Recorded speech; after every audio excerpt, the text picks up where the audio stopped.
This is Books of Titans, the podcast dedicated to the influences of influencers. The books that have helped shape prominent inventors, business leaders, athletes, intellectuals, scientists, and others. We'll talk about what makes these books such classics, and at least attempt to have an intelligent discussion about what makes them so important and influential. Hello, this is Eric Rostad coming to you right outside of Nashville, Tennessee. Today I have a special episode, and I'm going to share my 10 rules for reading. I did not create these rules at the beginning of this project, but rather I had two big goals for this Books of Titans reading project. The first was I wanted to read more books each year.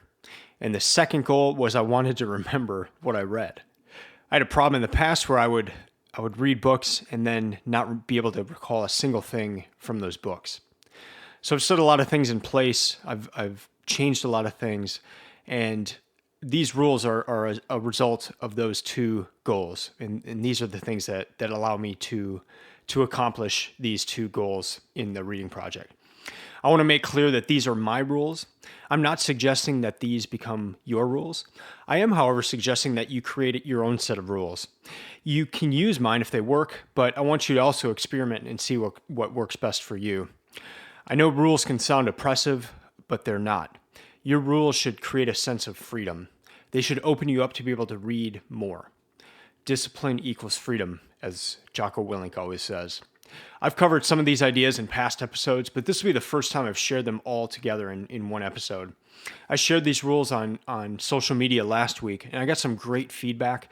I got some responses to some of these rules, some opposition to some of these rules, and so I'm going to be sharing that in this episode as well, so you can see which ones garnered joy or opposition. Before I get into the rules, though, just a quick update on what I've been doing this year so far in 2020 and what I'm currently reading. My first book for 2020 is the Bible. I have 52 books on my list for this year, and the first book is an 1,800-page book, the Bible. I'm about 550 pages in right now. That's around 30% complete, and it's January 23rd as I'm recording this. So I'm taking it slowly. It's been a lot of fun, and I'm getting in about roughly 30 pages a day. So I use a reading app to track my reading, and it estimates that I have 88 hours left to go. So I think I'll probably finish towards the end of February. I want to wait and just do one episode about the Bible at the very end once I'm done reading it. And what I'm planning on doing is just as I've been reading, I've noticed different ideas, and I've made note of those, and I've keep as they come up again, I keep making a note. And so I just want to track these ideas, these themes through the Bible and see where it leads. Oftentimes these themes I'll have a lot of questions as I'm going. So look for that episode later. It may be maybe end of February or March before that episode comes out. But until then, I'll be doing some other special episodes like this where I talk about different ideas about reading. So 10 rules for reading. It's sort of a play on Jordan Peterson's 12 rules for life. But these are my 10 rules for reading. So take a quick break, and when I come back, I'll start with number 1.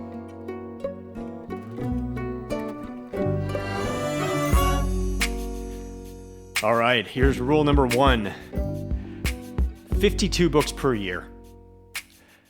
So this rule obviously deals with a challenge of how many books you're going to read during the year. So for me, I chose 52, and I started this in 2017. The reason I chose 52 is I wanted to do a book a week. I thought that would be a big enough challenge for me, but a doable one as well. I knew I would probably have to make some changes in my life, and you'll see some of those changes discussed in some later rules here. But with those changes, I would be able to read 52 per year. The most I'd ever read before this project was 30-something books in a year. So 52 was a jump, but it was a doable jump. Of the 3 years of this project so far, I have made it through 52 books just once. The other 2 years I got very close, but I've only made it through 52 books 1 year. So It is a challenge. It's a daunting challenge, but I know that if I read a certain number of pages per day, that I will get through all the books. So that's the other important part of rule number 1 here is once you decide how many books you want to read, figure out how many pages are in those books, add them together, and then divide by the number of days in the time period. So if you're looking at doing 52 books per year, add up all the pages and then divide by 365 days. In 2020 here, we're in a leap year, so you get to divide by 366. But then you get to figure out how many books or how many pages you need to read per day to get through all your books. So for me this year and for last year, I need to be at 48 pages per day. Now, you just heard me share about my first book on the 2020 list of the Bible, and I'm only getting through like 30 pages per day. Well, I'm not going to rush that to try to get to 48 and miss key things I want to take in. I would rather go slowly and really get it than try to hit that. But I know that I'm going to have to make up for that later on this year in some of the other books that don't require as much deep study and attention. So 52 books per year, that's rule number 1. Rule number 2, set your reading list in advance. So I take an entire year to come up with my 52 book reading list. As I'm reading one year's list, so for instance, last year while I was reading my 2019 reading list, I'm compiling ideas for my 2020 reading list. So by the time I have decided on what I'm going to read this year, I have thought about those books for almost a full year. I mean, there's some books I put in at the end in December of last year, but I've been thinking about these books for a long time. One question I get for this rule a lot is, what if you miss out on a new book? Like, what if a book comes out that you really want to read? And for instance, a book just came out by Nicholas Kristof and his wife, Susan Wudon. Kristof is a writer for the New York Times. I used to read the New York Times a lot, as I'll discuss in one of my other rules here. But I used to read some of his books.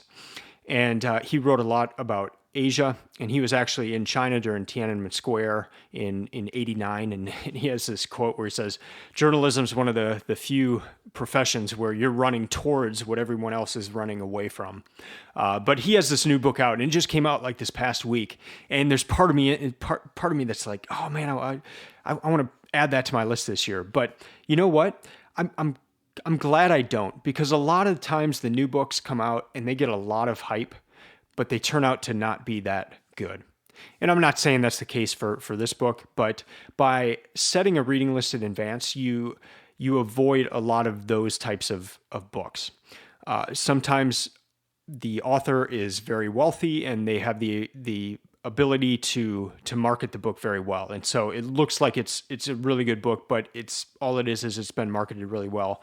Or a book might come out from a favorite author of mine and I'm excited to read it, but then, given some time, you see that people really don't like the book, and you get to see reviews and that sort of thing. So I like that of setting the reading list in advance and then sticking to that list for the coming year.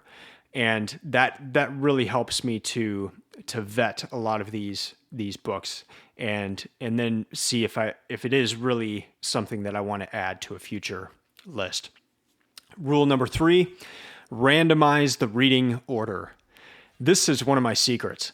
So rule number 2, set the reading list in advance, and then rule number 1, 52 books. So once I have my 52 books and I set that reading list in advance, I then randomize that order. And here's why. If I didn't randomize the order, I would pick the books that I wanted to read the most and stack them at the front end of the year.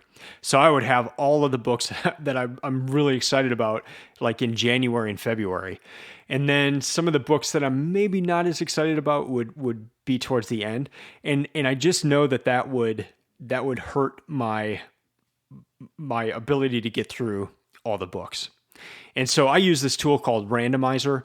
It's just randomizer.org, and you can put any type of list in there and just hit randomize. And that's what I do. I just, once I've chosen the 52 books, I copy and paste them from my spreadsheet, put them in Randomizer, and then click that button once. And then what comes out, that's I then rearrange the order in my spreadsheet, and that's the order of my reading. But that has been a key thing for this project. Rule number 4, finish every book. I'd say on the whole, it's best to abandon books if you're not into them. But for this project, I have dedicated myself to finishing each and every book. Here's why. As I said, I spend so much time thinking about my yearly reading list that there are very few books I actually want to quit early. For this Books of Titans project, I've read 151 books so far, and there are just a handful that I can think of that I just did not want to continue on reading. But here's a really important point in this with this rule. Some of the books that I wanted to quit early ended up being really good books. The gem of the book happened at the end of it. And so by just pushing my way through, I was able to get that gem that I wouldn't have gotten had I quit early. Now, if you don't have the approach of setting your reading list in advance, if you're going more for just kind of, picking books as they come and reading them, I would tell you to not finish every book. I would tell you if you are stuck on something, to drop that book and get on to a book that you know that you will be really excited about reading. I wish I had done that in the past, because when I call it the serendipity approach of just, finding a book and reading it, and then that leading to other books and that sort of thing, as opposed to setting a reading list in advance. When I did that serendipity approach, I would come upon a book that I was just not into, and I would always try to force my way to the end of that book. But what would happen is I just wouldn't want to read it, and so it'd be like 2 to 3 months where I would be stuck in that book, and then I wouldn't read anything else. So if that describes you, please just drop books. Don't feel bad about it. Move on to a book that you're really excited about reading. You never know. You may come back to that book later on, or it just may not be the right book for you. But one of my rules is to finish every book. Rule number 5, one book at a time. Now, this is one of my rules that got the most negative feedback, and I'll read some of the quotes and things that I heard on social media from this rule. But I used to read 4 to 5 books at a time. I would have them on my book stand, and I would start one and then start another, and all of a sudden I've got 4 or 5 going. And here's a few reasons why that didn't work for me. One was it would just take me forever to finally get through the books, because I would just kind of go from one to the other, and then I would lose focus, and I would lose the main ideas of what I'd been reading in that book. And then the other part of this is that when I was doing 4 or 5 at a time, especially if they were on somewhat similar topics, I would have a hard time remembering what book a particular idea came from. So with reading one at a time, there's something in my brain that can kind of picture that book as I'm reading it. So I do one book at a time, but here are some comments I got on this rule. Any reason you choose that approach? I typically am in 2 to 3 books at once, and I can vary my attention level based on how technical the read is. Lighter reading gets an audible spot for when I'm walking around through the airport. And that was a good point. Maybe you have different types of books for different parts of the day.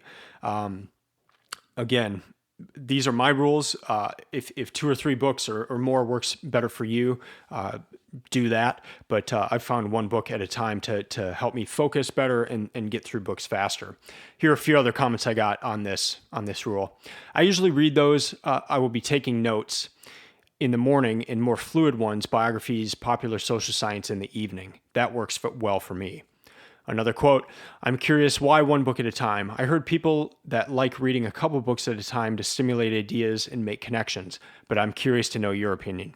Another quote, do you think the one book at a time and finish every book rules might create negative associations with reading? I find that having the freedom to always pick any book you feel like reading will lead to always creating positive feelings about reading, which will reinforce the behavior.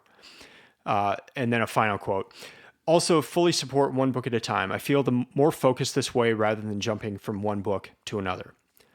So you see, feedback-wise, most people were kind of questioning that one book at a time rule. One person also felt that helped them to focus. So for you, do what works best for your reading. But you may, if you are someone who reads 4 to 5 books at a time and you find yourself getting lost in them or it taking a long time to finish it, maybe just give it a try for one book at a time and see how that goes for you. Rule number 6, physical books only. I am an awful listener. You can ask my wife and she will tell you. And I cannot picture ebooks in my head. So let me get into that a little bit more. I've tried Audible. I've listened to audio books. I listen to a ton of podcasts. I mostly listen to them when I'm running or when I'm doing chores or things around the house, or when I'm driving by myself. And so I'm always listening to things, whether they're books or podcasts. But I found last year or 2 years ago, 2018, I did 4 books on Audible for part of the 52 books on my list.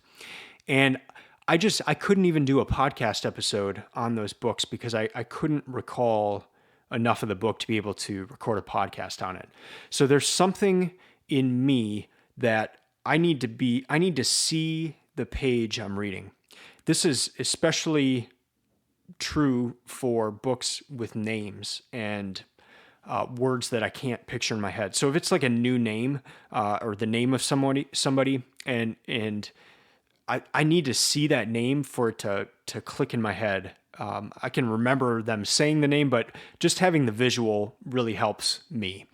And so that's on the audio side of books why I don't do audiobooks. I simply just don't remember them. On the ebook side, I've read books on my iPad. I like the Apple Books app, and I've set it to scroll, so where you just keep pushing up and the book just keeps coming, and I really like that. I love being able to underline on the iPad and type in notes on the iPad, and then always have those notes with me, whether it's on my phone or computer, as they sync across all the devices. I love that. But when I think about a book and I try to picture a certain part, I can generally picture that part in a physical book.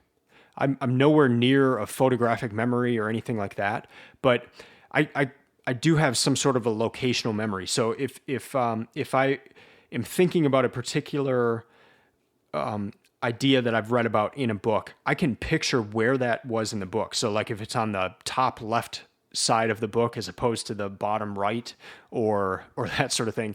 So I have the ability to like recall the location of where it was in the book. I can't recall the exact words of it, but I can picture the location.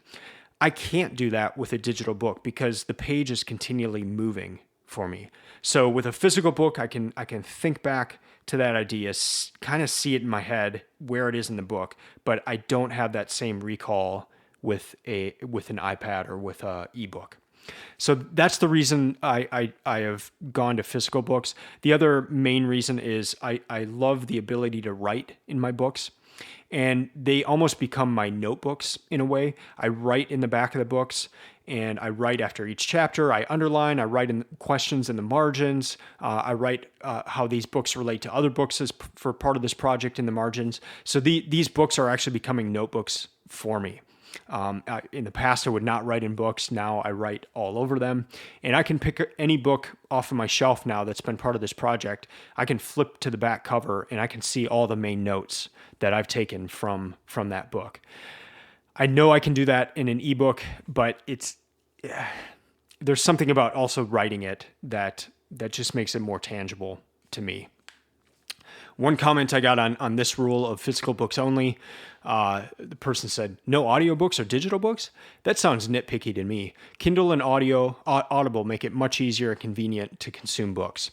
And to that I say, amen, you are right, but not for me.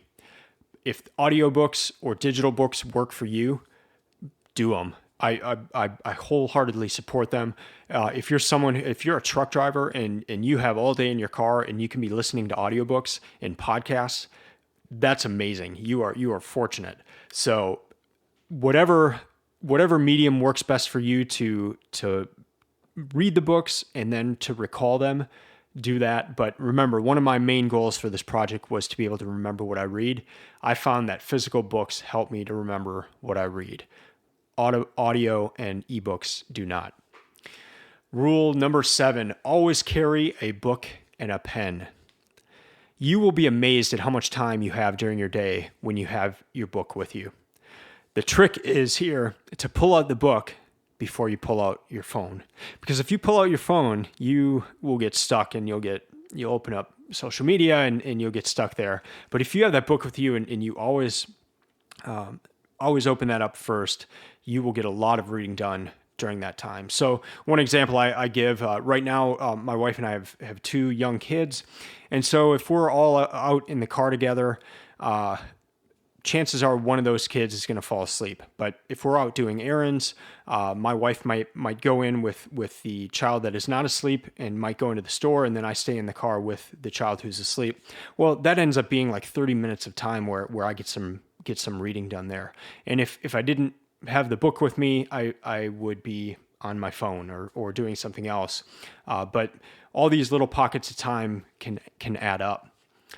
Rule number 8, this is one I added in recently. I combined 2 other rules into rule 9. And then, so this is a new rule 8 that I did not have on that social media post. But I've been thinking about it a lot recently. Rule number 8 is family first. And that may seem like a weird rule to try to read more and to remember more of what I read. But this rule is there because I need it there. I need to not give in to this temptation of a reading project or some other project being more important than my family.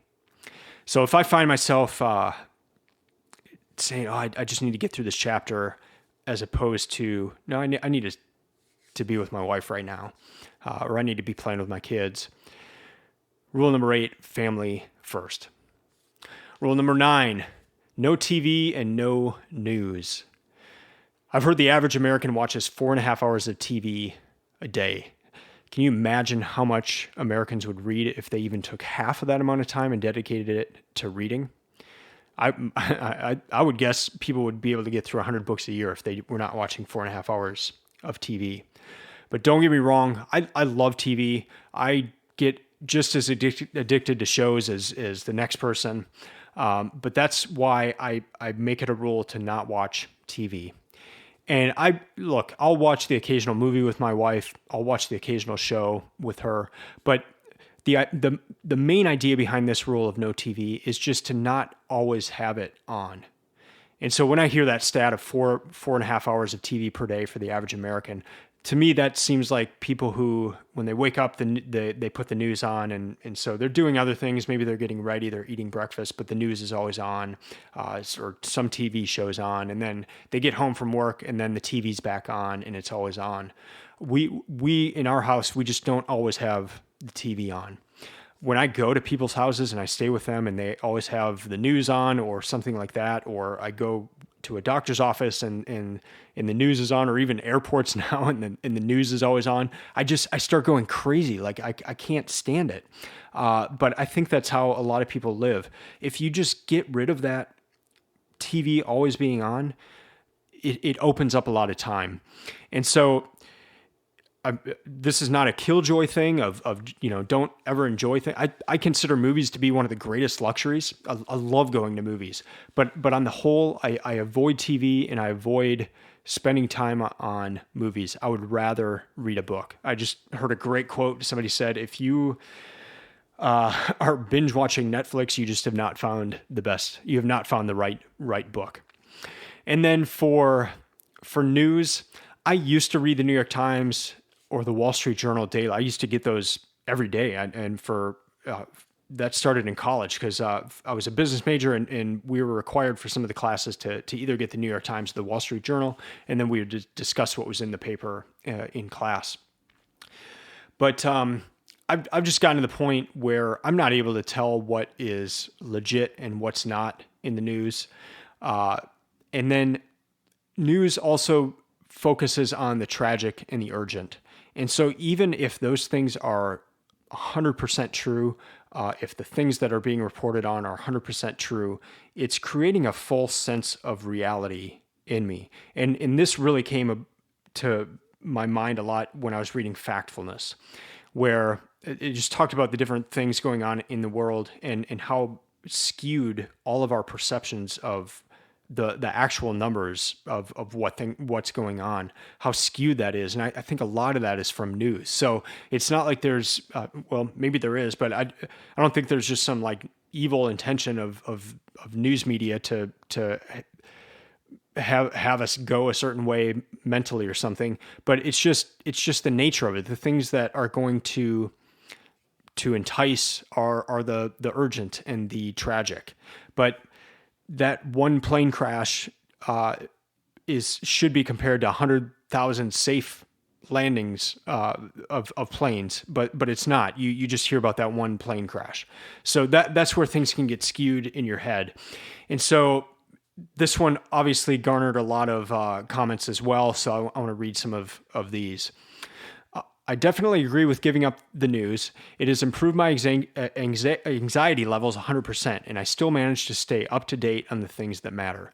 So that was one person that agreed with no news, but here are a few people that didn't. No news sounds like a really bad choice for someone trying to be more informed and intelligent. Your numbers goal is perhaps overshadowing the point of being a reader. And to that, I responded with this. If you don't, this is a quote, I believe by Mark Twain. If you don't read the newspaper, you are uninformed. If you do read the newspaper, you are misinformed. End quote. So I said, I'd rather read books that help with the big picture than news that leaves me misinformed. Now, that also means I need to be adding books to my reading list that help me with that big picture. And so each year I add books about the Middle East. I am very ignorant on the Middle East, so I just try to learn about it each year. And then I find when I do hear things about the news, they make more sense because I'm thinking about it in more of a broad historical context of okay, these are the things that led up to where we are right now. This is the recent history. This is the ancient history that has led to where we are. It just gives more context to the news instead of, well, this happened in Syria today and it's because of this. Well, is it really because of that? Like, I don't think it is. So I think just taking that bigger approach, but really being intentional in your books, in the books that you choose as well, to make sure that you are learning about the world and learning about different things, that can help compensate for not doing the daily news thing. And look, you will hear about the important stories. Your friends will tell you, your family members will tell you. You're going to get the main stories. You don't need to worry about being a complete ignorant idiot by giving up news. And there are ways to get news quicker than trying to sift through what one side says compared to the other side, or just getting one side of how news is presented. So rule number 9, no TV and no news. Here's my final rule. Rule number 10, share your progress daily. I got this idea from Show Your Work by Austin Kleon. Also, nearly every morning, I see on social media, I see Jocko Willink, and it's a photo of his watch. And so that's where I got this idea from Austin Kleon and Jocko Willink of I will get on Instagram almost every morning and take a photo of the book I'm reading. And usually my coffee mug is right next to the book. But I share that every morning. I share what page I'm on, maybe something I've just read about or something I've learned from the book. And this has a few effects. The first is that it provides community. So other people are reading that same book. They'll let me know. They'll let me know what they thought about it. And then it also helps me just to keep moving forward. So one example is if I'm reading a big book and I'm taking a photo of it every morning, after a while, I figure people are getting pretty sick of seeing the same book multiple days in a row. And so it just kind of helps push me along, and it gives accountability. Now, with any sort of a reading project, here's one potential downfall, is that reading is an individual activity. You are by yourself. Maybe you're in a bookstore or in a library or coffee shop or something reading, but it's you, your mind, and the book. And so you need some sort of accountability. It's not like you're on the baseball team and you're going there and you know it's the team. Everyone is doing this together. It's just you. So by sharing what you're reading every day, that helps to provide that accountability, and that is so important when you're doing a reading project like this and you have a goal to get through a certain number of books. So don't try to do this alone. Share your progress daily. Connect with other readers around the world through these social media platforms that we have. Obviously, in line with my rule number 9 of no news and no TV, try to limit that social media. I try to limit it to 30 minutes a day. There are things on iPhone and I believe on the other devices now where you can set limits and the apps just won't work after that. So you can set limits for maybe 30 minutes a day for all social media on your phone. But do try to do that where you use social media to hold yourself accountable for your reading project. So those are my 10 rules. As I said, I'd love for you to create your own set of rules and not to view them as an oppressive manner, but to have a set of rules that, you know, this is how I am moving forward in life to help me achieve more of the goals that I want to achieve. And whether that's with exercise or reading, having those set of rules that, you know, this is how I operate going forward. They can be a huge help. I had lunch with a friend of mine last month who started reading after I bought him a book. That was his first book he finished since college. And he made this comment that stuck with me since then. He said, you know, I binge watch Netflix shows and I don't ever get a sense of accomplishment after that. But I read this one book, and this is my first book since college. I read that, and the sense of accomplishment I had, I told all of my friends and my family members that I had read this one book. So think of it that way. These rules are not oppressive, but you will get a sense of accomplishment by setting these goals and achieving them and getting through hard books and wrestling with ideas as you come across them in these books. Have these rules, get these rules in place that can help you do that, can help you get this sense of accomplishment. That's going to do it for this episode. Thanks for listening. I'd love to hear what you think, what rules that you have in place, the things that have helped you to read more and remember what you read. I'd love to hear from you you can email me at eric@booksoftitans.com. That's Eric with a K, so ERIK @booksoftitans.com. You can follow Books of Titans on Instagram or Twitter. And the website is also stock full of resources to help you find books and create a reading list. Remember now that the podcast will be releasing every 2 weeks, so I'll see you in a couple weeks from now. I'm not sure what I'll be covering at that point, as I'll likely still be making my way through the Bible. But I will have an episode covering the Bible very soon. I'm very excited about that episode. I know it's kind of absurd to cover a book like that and of that length in one short podcast episode, but I really want to hit the main themes that I notice as I read the whole thing. So until then, keep reading, keep learning, and keep listening. I'm out.